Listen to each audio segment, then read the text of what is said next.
The Volkswagen Digital Lab in Berlin is totally different from a normal car production, because this is here a mind factory where they develop the new apps for the Volkswagen ecosystem.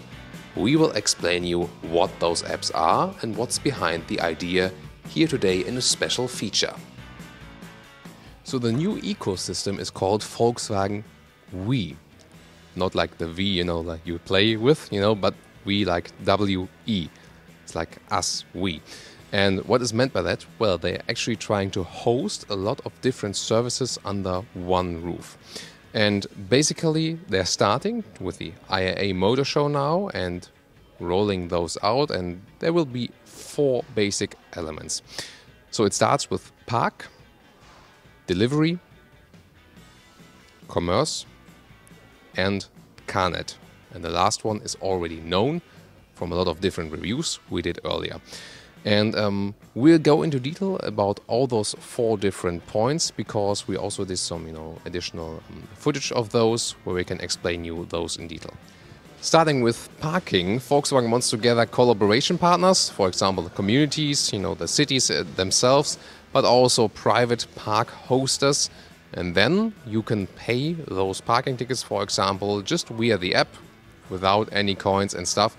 And at the later stage, then also it will be enabled that the car itself can actually start the parking payment, and also it's automatically cancelled when you leave the vehicle then later on, or get it starting, and that the vehicle actually sees what's happening.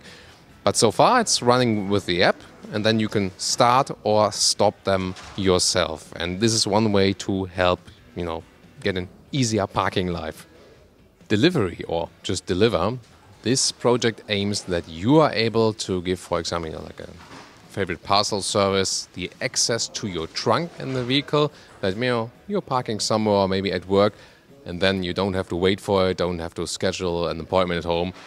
You just give it an access just temporarily, and the trunk can be opened by the parcel service, and the package, the delivery, can be put inside. And there are also different, first of all, security mechanisms. For example, the worker has to be ensured like everything is really closed, for example. Also insurances play a role, because I really ask for that. That's really an important thing for the customer for sure. And this is another thing to make your life potentially easier. But of course you can also give feedbacks in the comments, because frankly I would be a little bit skeptical to give someone else access to my car, which I who I don't know.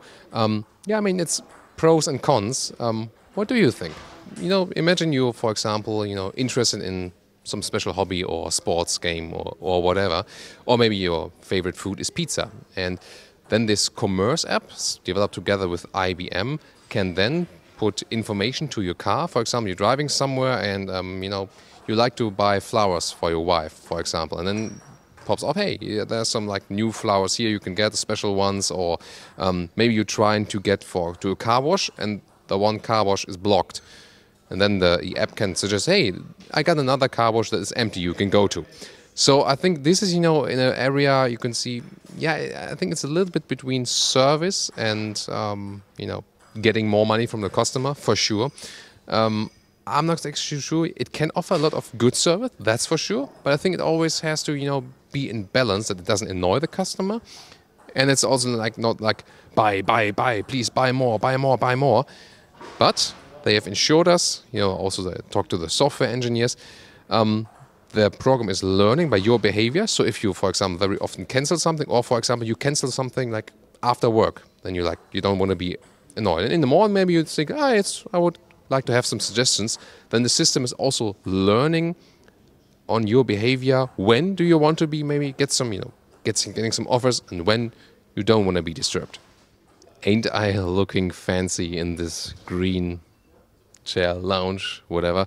Michelle can maybe use it as a green screen and put me somewhere like with a nice beach behind me, something like that.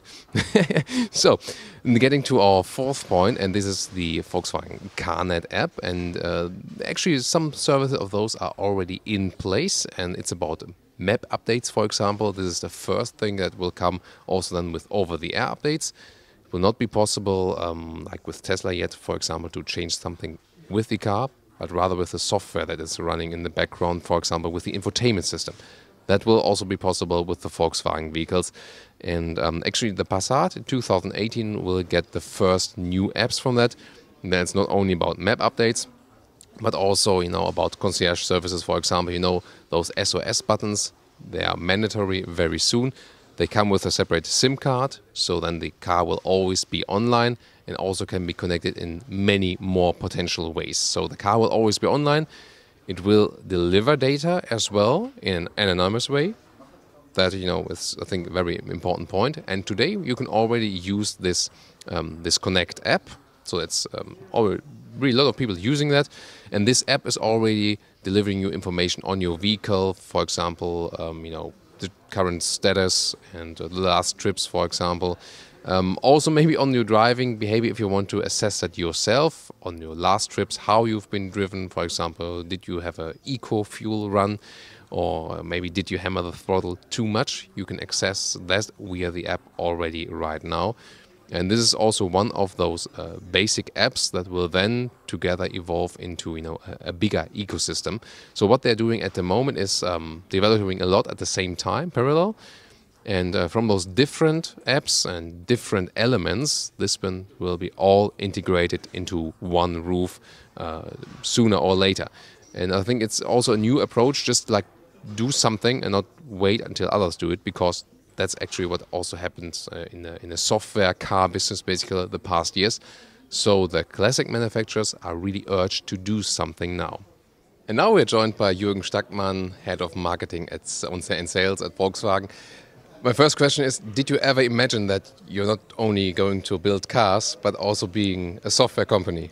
Well, probably actually a few years ago not, but clearly that's the times are changing, and automotive is no longer just building cars. Automotive is now about actually connecting customers to its environment and to their environment. And this is basically our factory for doing exactly this. Actually, is building cars is Wolfsburg, and Berlin is more and more becoming the factory actually for building software and services that makes sense for our customers. So where did this change of mindset come from, actually, that you think, okay, we cannot just build cars anymore, we also have to do something else? And how does the customer profit from that? Basically, we're selling around 6 million cars each year as a Volkswagen brand, but we actually rarely have direct customer contact. And we realized that we need to get in direct contact with our customers. And building software actually for our customers is forcing us to be out there with the customer. Software is only used if the customer thinks it's beneficial, it works. If he hates the service, if he doesn't like the software, it's going to be off his phone or off his usage.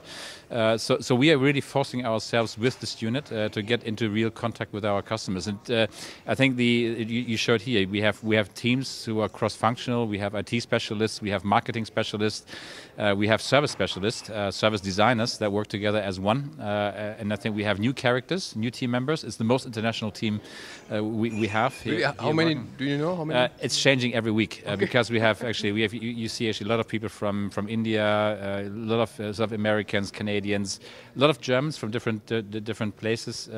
This is to bring the best talent, the best specialists into one place, connect them on the task to create a service that works for the customer, and actually doing that actually in a very short time frame. It's really breaking with all the rules we had in automotive. No, we had great planners. We have 3-year planning on execution, and this one is about creating a common vision and actually executing upon that as fast as possible, really testing it with customers. How does it work? Does it work for you? And if it does work, then actually really proceeding with the service and developing the service in customer hands. New way of thinking, new way of connection. And I think for a brand like Volkswagen, a great opportunity to really understand what our sort of users and our customers really want from us. So it's also a greater risk. I mean, imagine like metal is formed and really takes time, production cycles and so on. But software, it's like it's there, it's live, and it's changing every day basically, and the needs are always changing.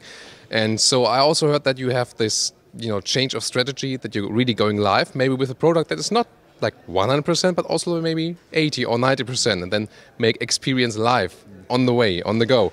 So how can you still set like this is a high Volkswagen standard, even though we maybe have some unfinished products where we still learn something, But of course, you have to be there at the same time. So how do you cope with this challenge? Well, I think you do it in chunks, essentially. What you do is you create a service that actually has essential functionality, that has essential integration into the car. That's always what we want. We want to have services that work in the car and actually give you the service spontaneously, intuitively. If we think the service is ready to do a real-life test, we test it obviously not with 100% of our Volkswagen customers, but actually with a specific group, and then improve upon that. When we think actually we are ready for a rollout that actually works for our customers, we will roll it out. We find ourselves here in Europe or in Germany in the probably most toughest data environment you can have on earth, most regulated, and I think it's really beneficial for us and for our customers that data protection laws sort of are here actually in the toughest way. So if we get a great service delivered to our customers in a completely data secure way, which is our not only aim, this is our must do, we'll be able to deliver even better services in regions like China or in the United States. Yes, it's the most challenging environment. I think for Volkswagen it's a huge learning curve to really actually do stuff rather than think about stuff. And I think it will force us to make a terrific, I would say, sort of effort to get closer to our customers. And as much as they want, to be really honest, the customer is always the driving force. If he hates it, he will just block us out. But the reality is we're trying to give our customers a superior experience using our cars, using our mobility services. If we can get that, I think we have a good future. And then really looking into the future, like 10 or 20 years from now, how will Volkswagen look like? Will it still be a classic manufacturer, or will it be like 50% software, 50% manufacturing, steel versus computer stuff? What do you think? And then maybe also on a bigger scale, how will the whole industry evolve there? I think this is a tough time frame. 10 years. We do know smartphones didn't exist 10 years ago, or rarely existed. It's really hard to predict how our industry will look like in 10 years. We have longer product cycles. So basically developing a car will continue to be a 3-year cycle, and then about 7 years in service, so it's about 10-year cycle. So I'm actually absolutely convinced that Volkswagen will remain sort of in its core a car manufacturer. We'll have great cars. We'll have different sort of engines in our cars. You are aware that we are developing an electric car platform, but I'm convinced that the cars will be like smartphones on wheels. They will be fully connected.